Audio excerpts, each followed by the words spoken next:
हमारे आसपास की दुनिया खुशबुओं से भरी हुई है।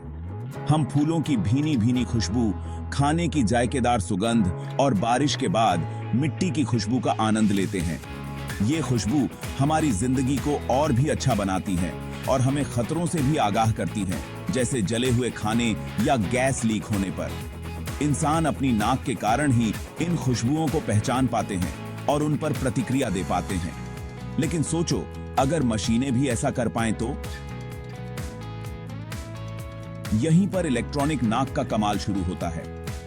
इलेक्ट्रॉनिक नाक, जिसे ई नाक भी कहते हैं, एक ऐसा अद्भुत यंत्र है जो इंसानी नाक की तरह खुशबू पहचानने की क्षमता की नकल करता है। यह इंसानों की तरह ही खुशबुओं का विश्लेषण और व्याख्या करने के लिए सेंसर, इलेक्ट्रॉनिक्स और सॉफ्टवेयर का इस्तेमाल करता है। आसान भाषा में कहें तो इलेक्ट्रॉनिक नाक में 3 मुख्य भाग होते हैं: gas sensor, data processing unit और एक डेटाबेस। इलेक्ट्रॉनिक नाक का आइडिया 1980 के दशक में आया था, जब वैज्ञानिकों ने मशीनों में भी सूंघने की शक्ति लाने के बारे में सोचा था। तब से तकनीक में बहुत तरक्की हुई है और इलेक्ट्रॉनिक नाक और भी बेहतर और संवेदनशील हो गई है। आज इनका इस्तेमाल कई क्षेत्रों में हो रहा है, जैसे कि खाने पीने के उद्योग, स्वास्थ्य सेवा, पर्यावरण की निगरानी और सुरक्षा के क्षेत्र में। इलेक्ट्रॉनिक नाक का सबसे पहला और जरूरी भाग है गैस सेंसर्स। ये सेंसर इंसानी नाक में मौजूद घ्राण रिसेप्टर्स की तरह होते हैं, जो हवा में मौजूद गंध के कणों को पहचानते हैं और उन पर प्रतिक्रिया देते हैं।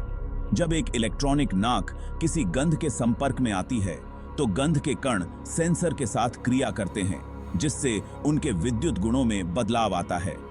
गैस सेंसर कई तरह की सामग्रियों और टेक्नोलॉजियों से बनाए जाते हैं और हर एक की अपनी सेंसिटिविटी और क्षमता होती है।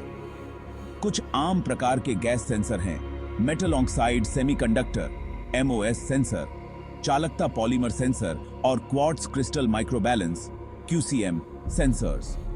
MOS सेंसर अपनी तेज सेंसिटिविटी और कम कीमत के लिए जाने जाते हैं, जबकि चालकता पॉलीमर सेंसर अपनी लचीलापन और जैविक यौगिकों का पता लगाने की क्षमता के लिए पसंद किए जाते हैं। QCM सेंसर अपनी उच्च सेंसिटिविटी और खास गंध के अणुओं का पता लगाने की क्षमता के लिए जाने जाते हैं।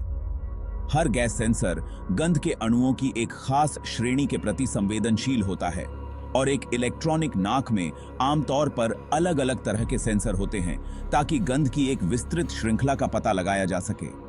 सेंसर से मिलने वाला डेटा फिर आगे की प्रक्रिया के लिए डेटा प्रोसेसिंग यूनिट को भेज दिया जाता है। इलेक्ट्रॉनिक नाक का दूसरा भाग है डेटा प्रोसेसिंग यूनिट, जो गैस सेंसर द्वारा उत्पन्न विद्युत संकेतों को समझने का काम करता है। यह इकाई एक तरह से दिमाग की तरह काम करती है, जो सेंसर से मिलने वाले कच्चे डेटा को समझती है और उसे उपयोगी जानकारी में बदल देती है। डेटा प्रोसेसिंग यूनिट में आमतौर पर एक माइक्रो कंट्रोलर या डिजिटल सिग्नल प्रोसेसर DSP होता है, जो जटिल गणनाएं करता है और सेंसर डेटा का विश्लेषण करता है।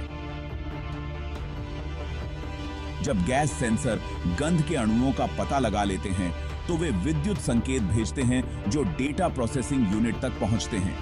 ये संकेत एनालॉग होते हैं, यानी ये समय के साथ बदलते रहते हैं। डेटा प्रोसेसिंग यूनिट सबसे पहले इन एनालॉग संकेतों को डिजिटल संकेतों में बदलता है, जिन्हें कंप्यूटर समझ सकता है। यह काम analog to digital converter ADC की मदद से होता है। डेटा प्रोसेसिंग यूनिट में इस्तेमाल होने वाले एल्गोरिदम को इस तरह से बनाया गया है कि वे सेंसर डेटा में पैटर्न और संबंधों की पहचान कर सकें, जो अलग अलग गंधों से जुड़े होते हैं। डेटा प्रोसेसिंग यूनिट सेंसर से मिलने वाले डेटा में किसी भी तरह के शोर या फ्लक्चुएशंस को भी दूर करता है, ताकि गंध की पहचान सटीक हो सके। एक बार सेंसर डेटा के संसाधित हो जाने के बाद इसकी तुलना डेटाबेस में मौजूद गंध प्रोफाइल से की जाती है, ताकि गंध की पहचान की जा सके।